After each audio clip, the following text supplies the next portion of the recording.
total area here should be 1. So we said actually that probability measure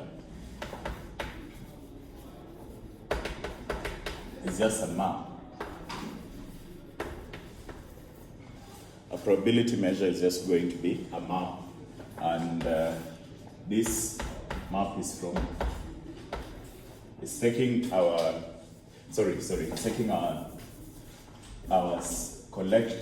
collection of events. Yeah. So this is just a collection of subsets which we are going to call events, and map them onto a real number. Okay. So it maps subsets to real numbers. So this one we just called it collection of subsets onto real numbers. Now if you check this one, there are some properties that we want. So there are things that we said we want. So we know the first one, we said we want the probability of this entire set of this entire sample space. So we call this entire thing sample space. So for instance, if you toss a coin, your sample space is just going to be made of a head and a tail. So the probability of the entire sample space is always 1, and the probability of the empty set is always 0. So we want that. We want that to be the case.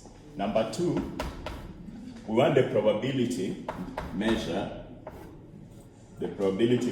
so of an event A to be between 0 and 1, both inclusive. So if we measure the probability of an event, it's going to be between 0 and 1.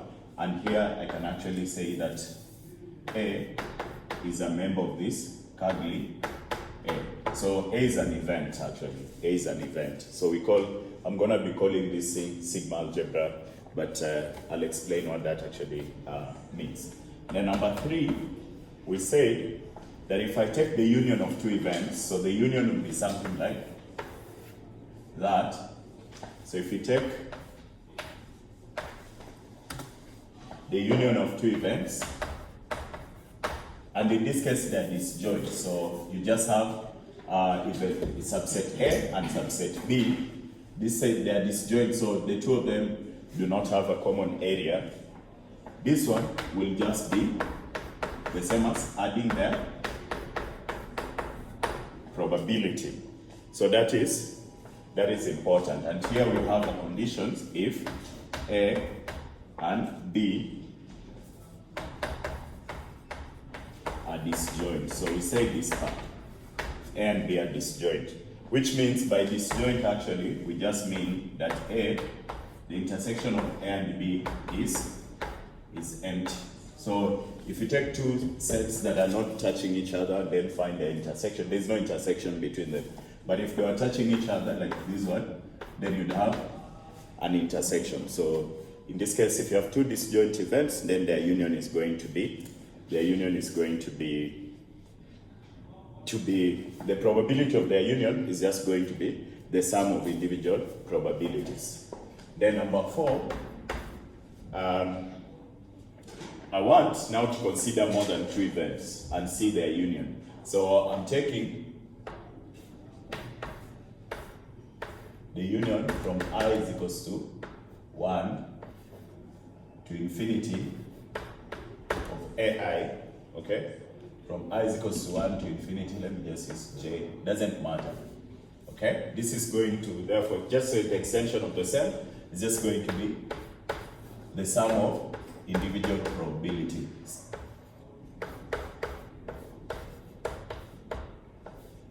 Okay, so if I take the union of many events, so in this case I assume if I have a subset here and I have a lot of events, so A1, A2, A3, and all this goes up to A infinity, and all of them are disjoint. So actually here is if we have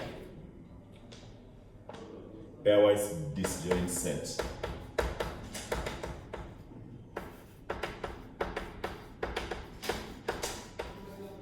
So the pairwise disjoint set means if I take any of the two events, so if I take A1 and A2 find a union, or A2 and A3 find a union, I'll get an empty set. So if I take AI intersection AJ, I'll still get, they do not have a common area, so that's empty, and here I should not be equal to J.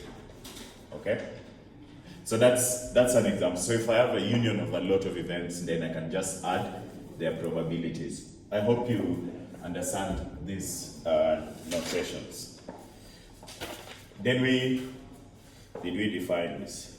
Now I want us to define something that probably does not matter so much in this course, but it's a good introductory concept, so that when we handle this applied probability, we have a bit of how probability theory works. So I'm going to define a tool, and this tool we're going to call it a sigma algebra. A sigma algebra. So what is a sigma algebra? So let omega be a set, so a collection of subsets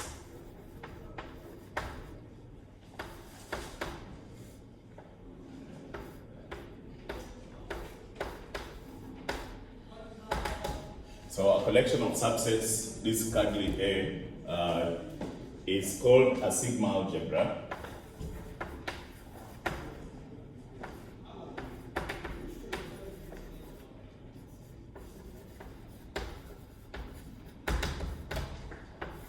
It's called a sigma algebra if they satisfy the following three conditions. So there are three conditions here that need to be satisfied. And the first one is both the empty set and the full set are members of events. So this sigma algebra is just a collection of events. So we are going to describe specifically sigma algebra if one, the empty set and the entire sample space is an event. Then number two is if A is within or if A is an event, this implies that A complement, which we can define by taking the full subset minus A, is also an event. Now, what does that mean? What does that mean? So we have a scenario here .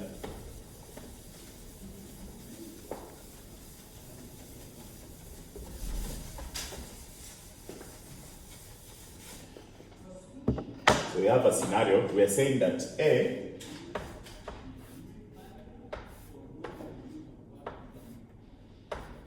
is an event within that,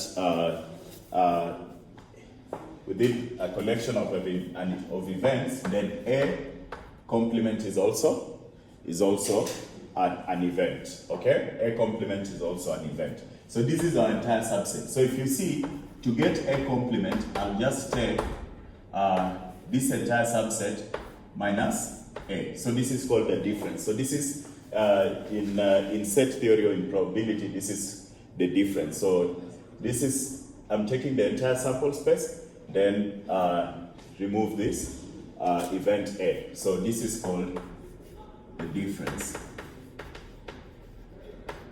Just like if it was algebra, then it would be omega minus A. Okay, so that's what we mean. So a good example is, look at a coin toss. Yeah, a coin toss has a head and a tail. Okay, so we know the complement of a head is just going to be an event, this one. We take the entire sample space minus the event called head. So you just remove the head, and you know this is going to give you what? It's just going to give you a tail. So that's kind of the subtraction. So the complement of a head is just a tail when you're flipping a coin. Then finally, number C. So there are only three major conditions, or three conditions actually. So we say if A1, A2, ... are members of this set, okay, then what that implies is if I take the union of all those events, they're also going to be subsets.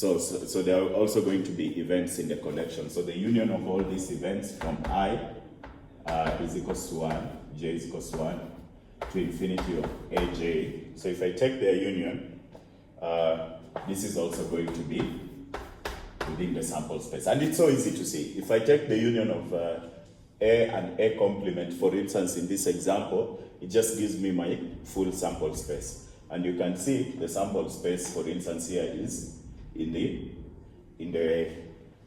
it is an event within the event. So the probability of the entire sample space is just 1. Okay? So I don't want to name these things, but for those who are interested in names, this saying you can always just say, instead of writing this entire thing, you can just say sigma algebras are closed under complements. So we always write them as C closed. So we say closed under complements, but that's like not really important. And this one we say they are closed under countable unions. So we say they are closed under countable union. So, but that's not really important. I say the name. So the reference I'm getting this from, if you really want to dig details into this one, is just probability theory book by a guy called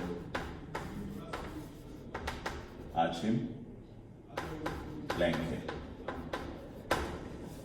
Okay, so those are some of the properties of the sigma algebra.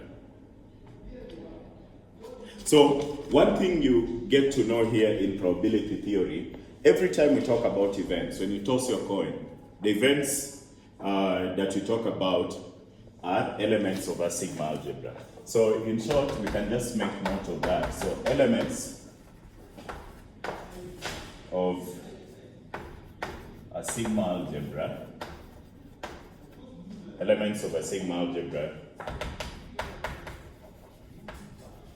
in probability theory are called events. So anytime we're talking about events, we're actually talking about elements of a sigma algebra. Elements of a sigma algebra. Any question?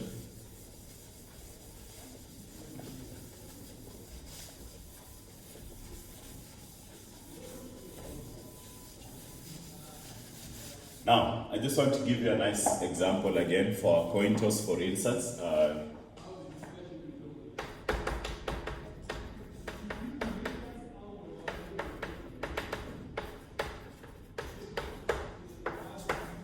Coin toss example. So here, when you toss your coin, first of all, the sample space, we said our sample space will just be head or tail. So our sample space will have the head and tail. And these two things have, if it's a fair coin, for instance, you can assign them equal probabilities of a half and a half. Then here, there's something we defined in the sigma algebra. We call it the power set. So the power set, which is always written as P of omega, okay? This one is just going to be the collection of all events, okay? The collection of all events. So the power set here will be a collection of all events, which will be an empty set, is part of it. So the power set is a sigma algebra itself. So we can also have a head. You could also have a tail. And then you could also have omega, which is a head or a tail. So those are just sets, all events when you toss a coin.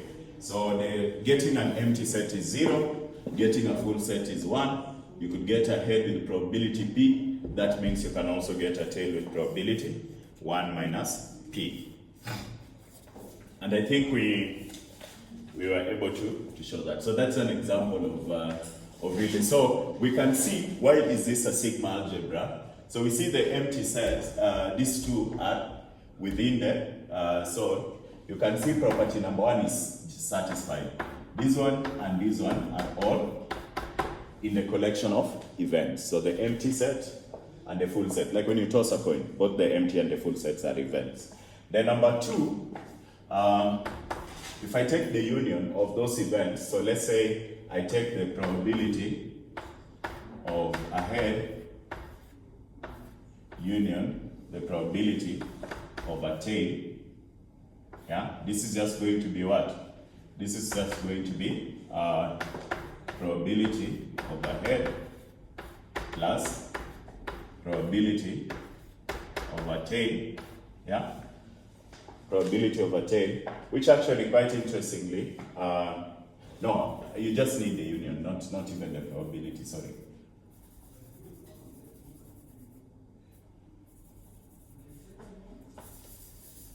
So the union of a head and a tail, we know this union. What is the union of the head of the and tail? If I take that union, what do I get? No, that probability is 1, but the union of the two of them. Yes. Omega, yes. So the union of these two events is just giving us omega, and we know omega is also an event. So the second condition is satisfied, and that also means the third condition would be satisfied. So that's yeah. So but the probability of this union is 1. Yeah.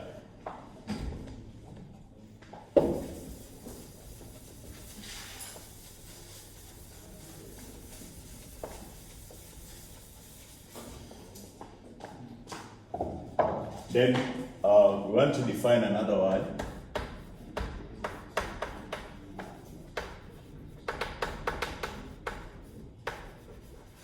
You have any question? Okay. Now, what is a probability measure? So, I think we had also defined this, but so I can say,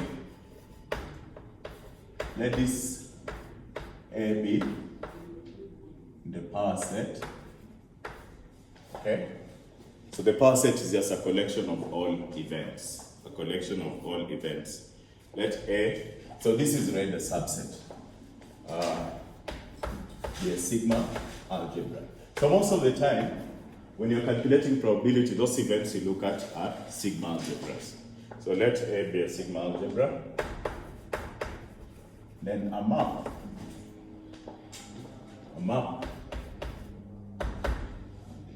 is going to take a subset collection of events to,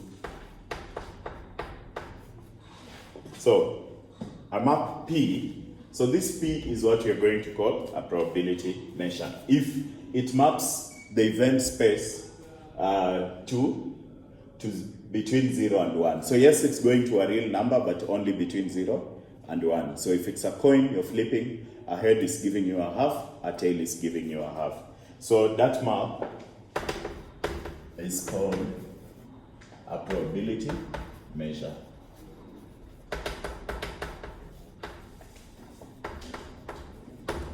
It's called a probability measure. If the following conditions are satisfied. So if you think about it, it's just a map taking you from an event space. So this could be a A. Actually, most of the time you'd represent this event as omega A, and this is called a measurable space. Then it's going to a real number line, but between only 0 and 1, both of them inclusive. So anything that takes an event here and maps it there, then this is what you are calling a probability measure. So that's what you are calling a probability measure. It needs to satisfy the following conditions, and I will repeat it again. So A is the probability of the full set is 1, and that of the empty one is 0.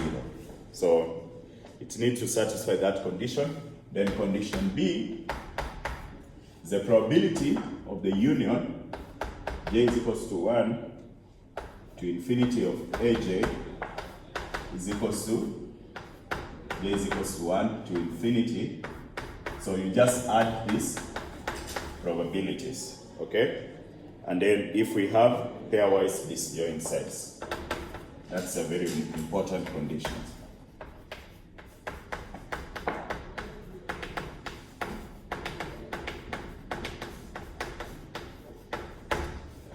Okay, then, so those are the two important conditions for a probability measure.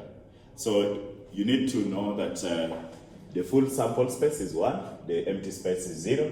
Then if I take a collection of all these events, like their union, then their probability, just add them. But this is if they're disjoint. Actually, this property here, because we are adding from 1 to infinity, so they're infinite, we call this property sigma additivity, or sometimes you call it countable additivity. So that's the name of the property. So that union, so if you were adding only from j to n, then it would just be finite. So sigma is kind of like we're doing this infinite addition, but there is a way, and it's not the details of this course, that you can still get a measure even if you're dealing with infinite events, and that's why we are calling them countable events, countable additivity. So if it was finite from j is equals to 1 to n, this would be also j is equals to 1 to n, and it would just be finite additivity, and so on. Any question? Yeah. Yes. The definition where it's let that sign. That's just a P. We call it a power set. So it's just a collection of all possible events. Between the A and the B. Or subset. So A is a subset of the power set. So this is a red subset. Yeah. Yeah, it's always interesting because in math, when you're introducing calculus 1, that's where they should be able to introduce like set theory. But I know sometimes we might rush through, or when you get taught, you're not told why it is important. And now someone to calculus, and then later on you find out that it was important. Let's do an example. So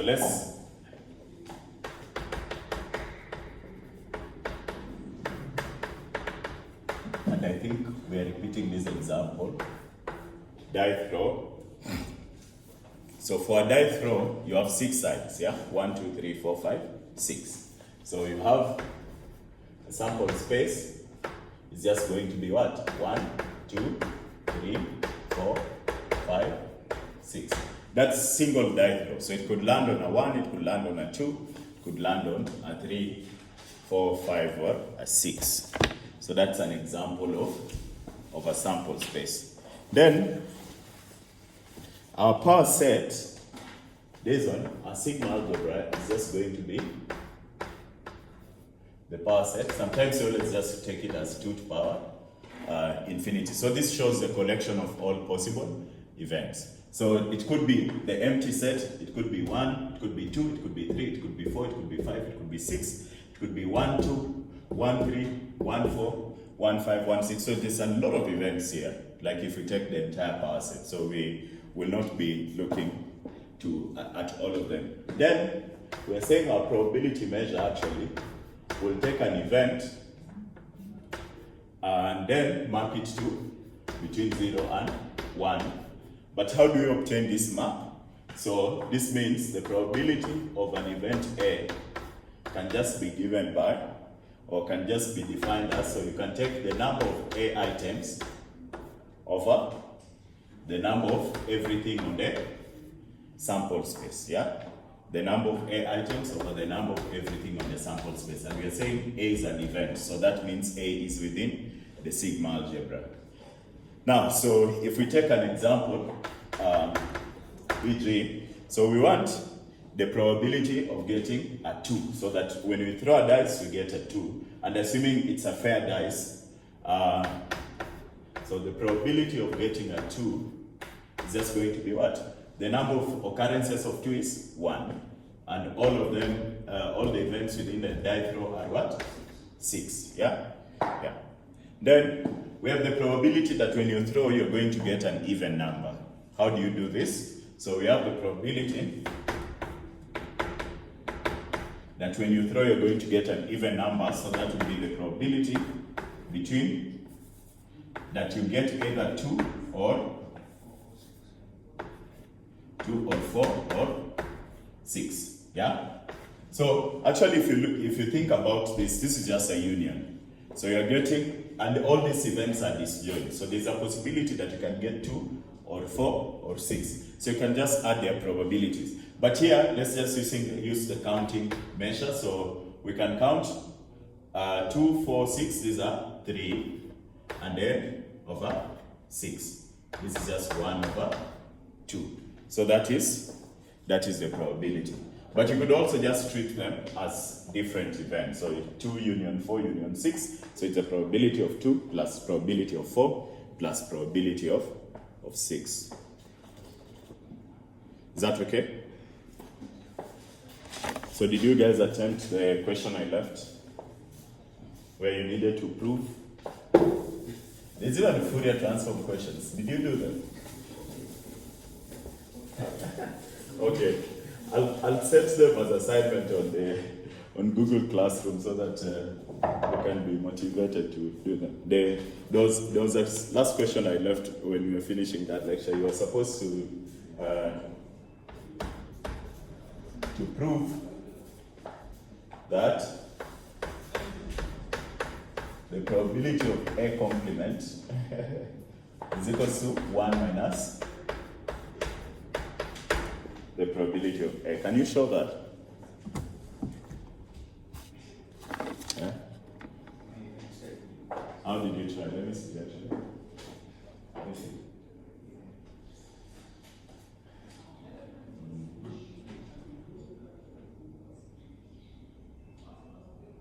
Actually, that's correct. Nice.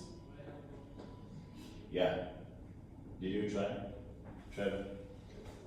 Let me see.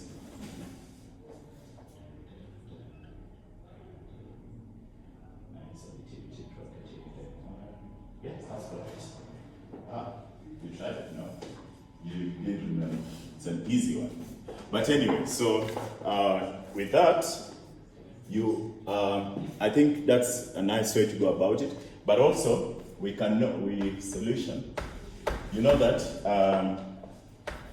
A complement can just be defined as the difference between A A from the full sample. But then what you did is totally correct, so you could write that, but just giving you another notation.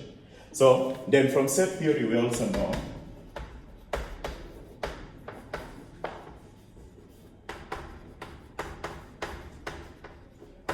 that. So the difference between A and B, we always define it as what?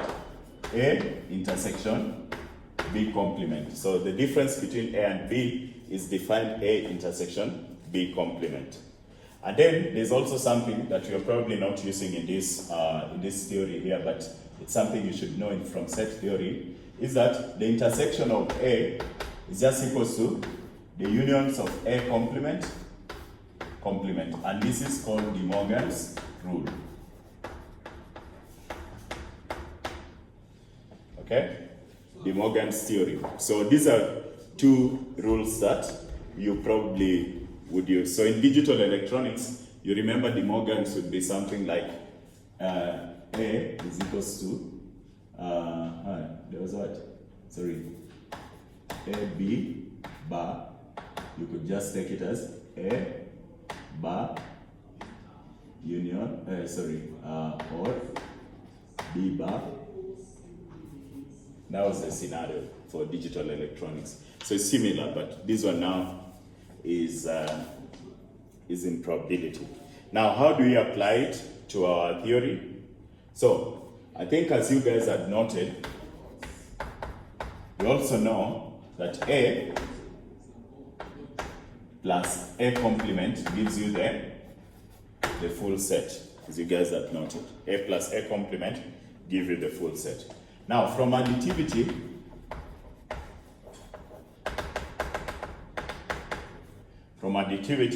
we know that the probability of the full set is just going to be what? And this is union, not plus. It's going to be the probability of A union A complement. The probability of A union A complement. So this one you can just take it as, it becomes now, from additivity is probability of A plus probability of A complement, and we know the probability of the full set is 1. So that means from there, you can write the probability of A complement is just equals to 1 minus probability of A. So sometimes it's good to know these simple proofs.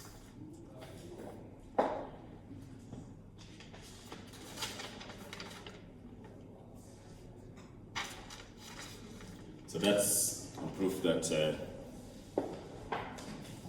you had done.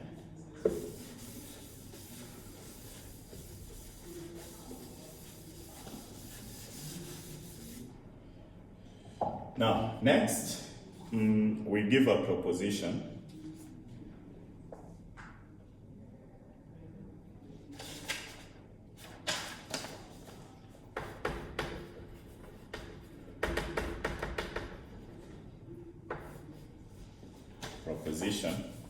So I'll raise a proposition here. It's just like more rules to summarize this. But I want you to be curious and go and try and prove them. So I've done the proofs here. Once you finish them, you can reach out and give you the solution. But that would be a nice exercise. So the proposition says, let A be a subset of B. That means A is within B. So if I was to sketch this one, and this is my B, then A is somewhere within B. So A is a subset of B, which means A is always less than B, less than or equal to B. And AN, this clock works, and AN for N is equals to 1, 2, 3, okay? B events. So which means like A1, A2, A3 up to A infinity. So I'll just write AN. B events in a probability space.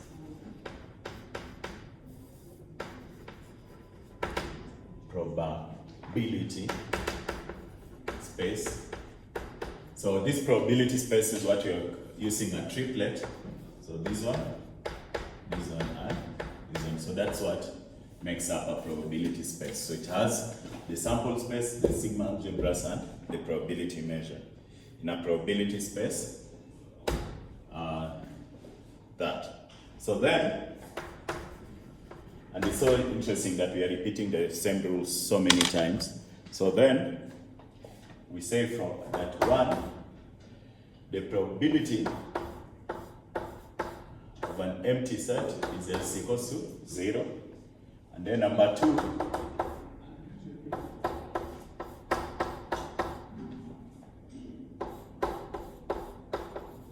how is probability of A and probability of B related? From this one. Probability of A and probability of B. A is a subset of B. Yeah.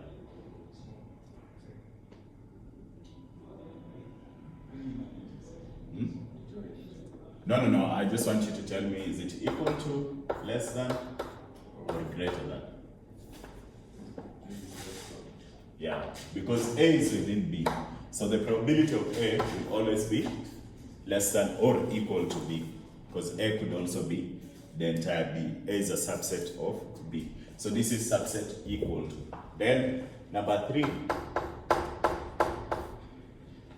we say the probability of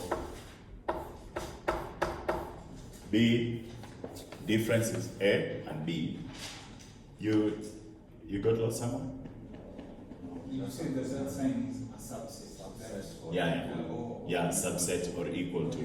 Yeah. So what it means that this is a subset within within B. So it could be a smaller thing like this. It could also be, yeah. So A can occupy the entire B or can be inside B. Yeah. So subset equal. So if you're using LaTeX, which I encourage you to use for your assignments, you will use subset equal to. Have you used LaTeX before? We took a meet. Minus. So the difference, you just take the probability of B minus the probability of A. And that actually you can show the proof. So I want you to show these proofs and try them. Then number 4, you say the probability of A complement is equals to 1 minus probability of A. And then number 5 is the probability of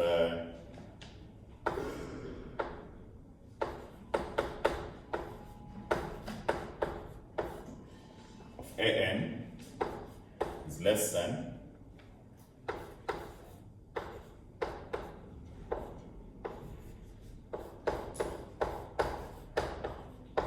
Now, look at condition 5. Now I'm saying the probability of the union from n is equals to 1 to infinity of an is less than or equal to the summation. Here, because we are now not assuming that these events are disjoint.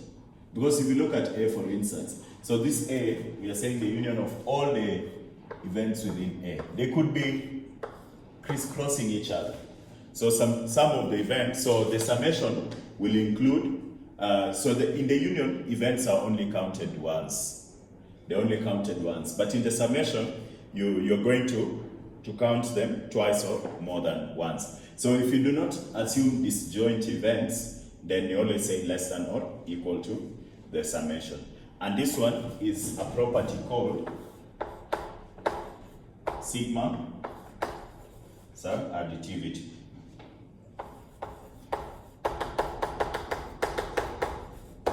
Sigma subadditivity. Sigma subadditivity. Yeah. Now,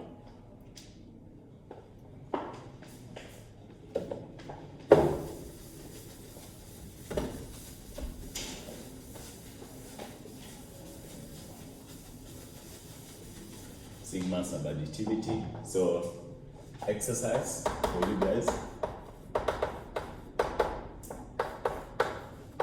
Prove 1, 2, 5 above. So you go and try and prove 1 to 5 above. It's very interesting proofs. They're very easy actually. You just need to play around with the set theory. Any question? Any question? Then that's exercise 1. Exercise 2, I want you to show that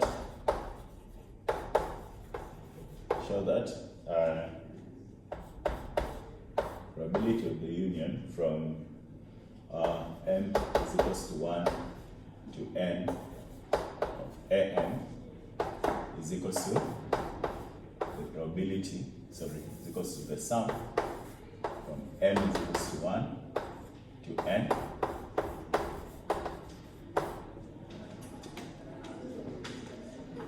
for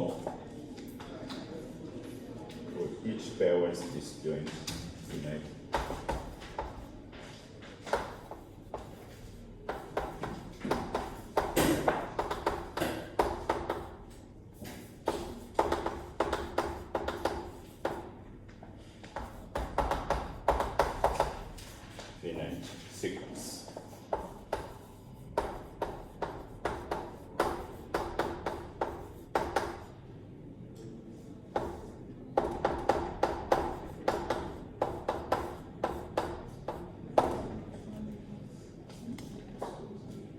So that's an interesting question.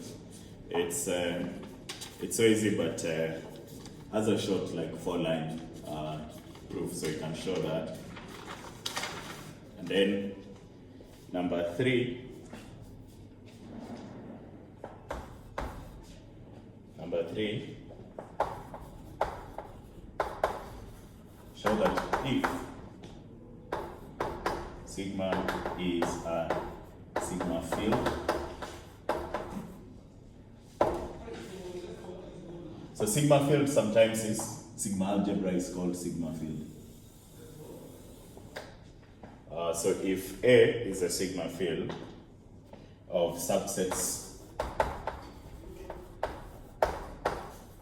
of omega, then omega is a member of A. Show that then omega is a member of A. So that's the first part.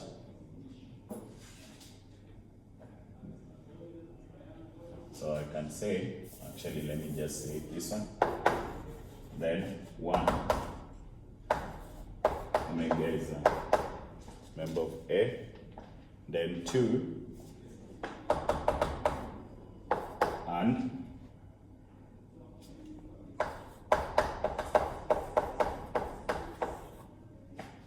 is closed under countable intersections. So I expect this to be a bit tough for you. And then 3,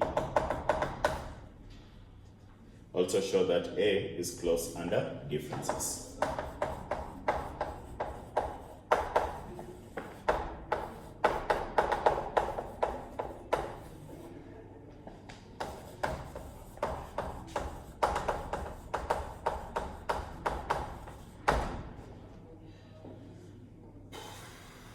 What this means is,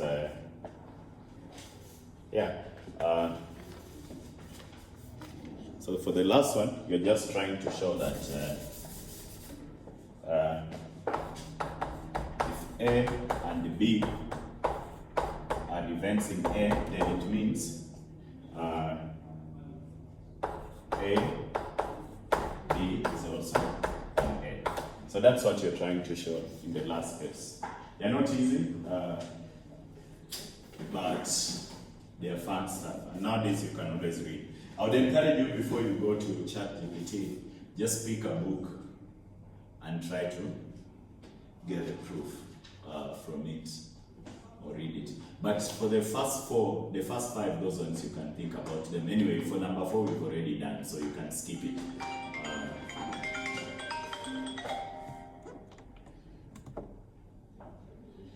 Nico class, text. Hello? Nico class, ni text.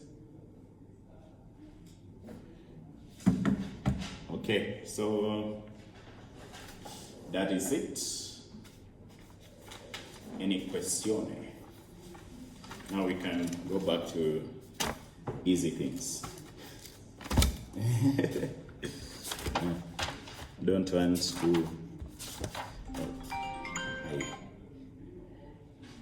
Kenyans are so weird.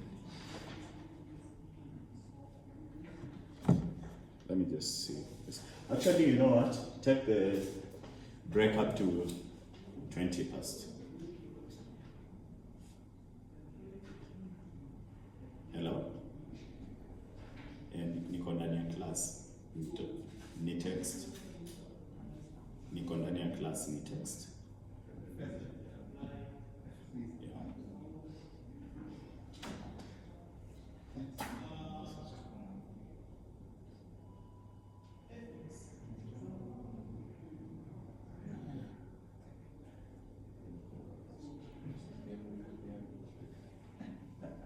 Okay. Let's take a short break.